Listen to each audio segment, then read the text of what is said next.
The Bitcoin jumped to a new all-time high after a successful launch of the new US Bitcoin ETF. Yeah, how is the feeling on Wall Street? Is this a game changer? And how's the earnings season on Wall Street? This is the IG Trading Talk and I'm Manuel Koch.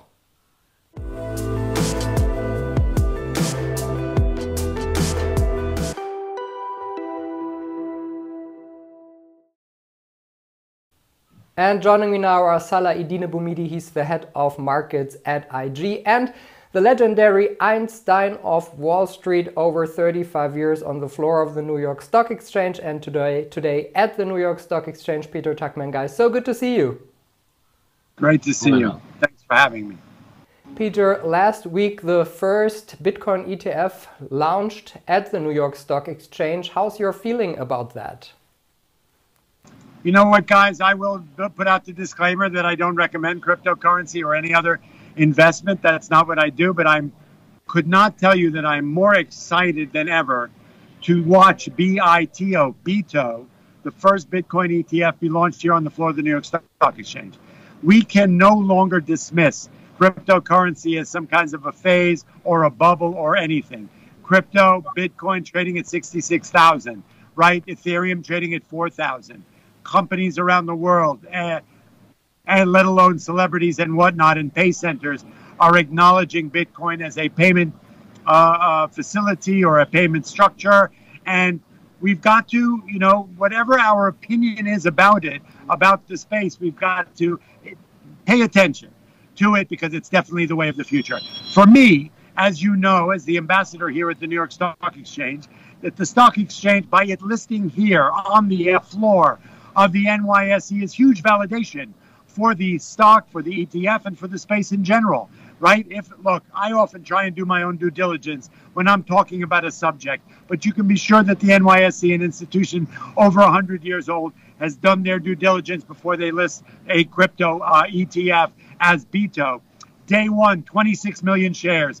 Day two, 30 million shares traded, right? More than $1 billion over 2 days have gone into the space. So we can no longer dismiss this as anything else, accepting something. This is here to stay, and it's worth paying attention to. Peter, thank you so much for this inside view. Salah, you brought us the chart of the week, and it's also about the crypto markets. Yes, exactly. It's about a graph, a chart, which is showing the market cap, the total market cap of global currency, cryptocurrency markets here from CoinMarketCap. What we can see, we reached also a new all-time high in the summarized of all the market cap of cryptocurrencies. This shows that altcoins also are picking up with this rally. This is not a only Bitcoin, Ethereum rally, it's also an altcoin rally. So you see there's a really heavy momentum picking up in cryptocurrencies, and we have a new high, which is always good. And we can see a small divergence. On stock markets, we are slightly in a range or decreasing while cryptocurrencies are picking up again. And Salah, one more topic. On November 11th, there's the IG Turbo Trading Day. What can we expect of that great event? Oh, yes. The IG Trading Day, this year, Turbo Trading Day, will be a really interesting combination of lectures, of live trading. We will have interesting German traders like Orkan Kuyas, André Stagge, for example. I will be there as well. So this will be a really interesting, nice thing. I recommend everybody to join, to learn, to get something like new. Like Peter and I always tell you, technical analysis will be a topic. Seasonal patterns, especially in the year-end rally, how to filter them, how to use turbos for trading the year-end rally, and so on. And guys, and the Boumidi band, and the Boumidi bands, I hope. Definitely, there will be also a thing that I will talk about. Awesome. And guys, if you want to register, you will find the link below in the text. So look it up and check it out. Peter, it's earnings season on Wall Street. The companies are opening their books. How do you feel when you see the Netflix, the Teslas? How's the US corporate world? How's the corporate world in shape? So let's say, you know, 86% of the earnings that have been released over the last week have beat.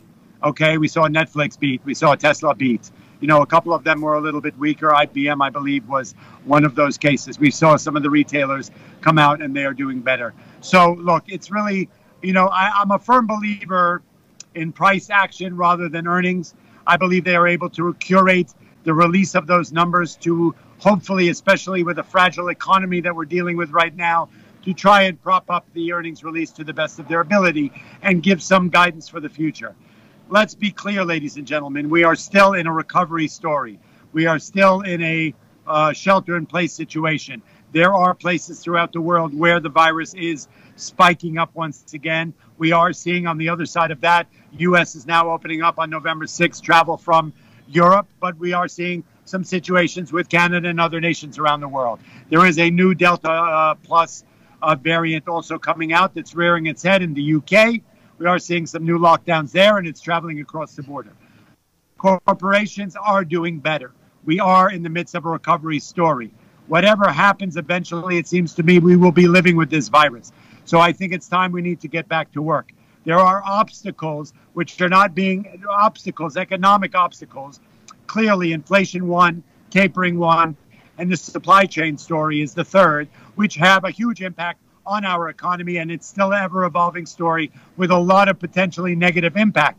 However, it's not reflected in the earnings season, this section, right? I think there's momentum, there's excitement. We are trading at record highs in the Dow and the S&P. The companies that have released so far are showing robust balance sheets, while we're still sort of sputtering in the recovery story, right? You've got the hospitality industry having some troubles, the cruise line industry having some troubles. You know, you are seeing retailers having a little bumps in the road. As there is no playbook for this recovery story, guys, right? We don't know how we are going to end up here. There is fear, what we're seeing in our country, of people still having trouble going back to work. We are seeing some obstacles within the labor force. People, you know, look, the supply chain story is a huge deal. There are thousands of boats sitting outside LA Harbor, not able to dock. We don't have the capacity and the wherewithal and the employment factor to unload those containers. We do not have the truckers to take those goods to the heartland of the United States. The supply chain story is one. It's a function of the global pandemic. These were companies that needed to do what they had to do to survive through the pandemic. Now, as I described in an interview I did a little earlier today, it's really no different than finding a car in your grandfather's garage from 1950. You just don't take it out and drive it down the street. You have to maintain it. You have to wipe it down. You have to give it a wash. You have to grease it. You have to put new oil in it. That's the same thing that's going on with the supply chain.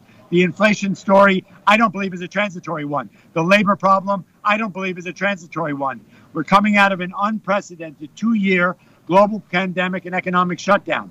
It's going to take years, perhaps maybe even a generation, to get back to any semblance of normal. The inflation story, commodities are here on the upside price-wise, I believe, to stay.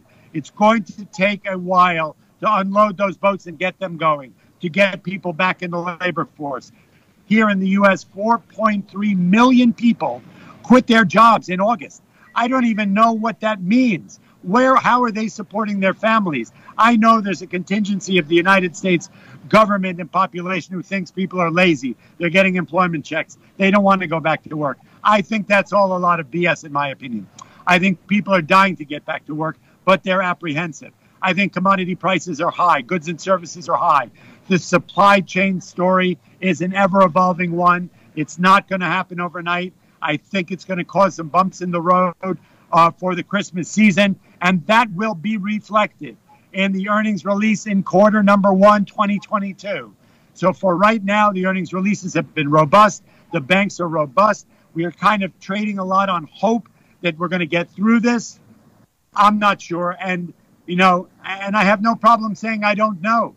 I don't know a lot about how this is going to unfold.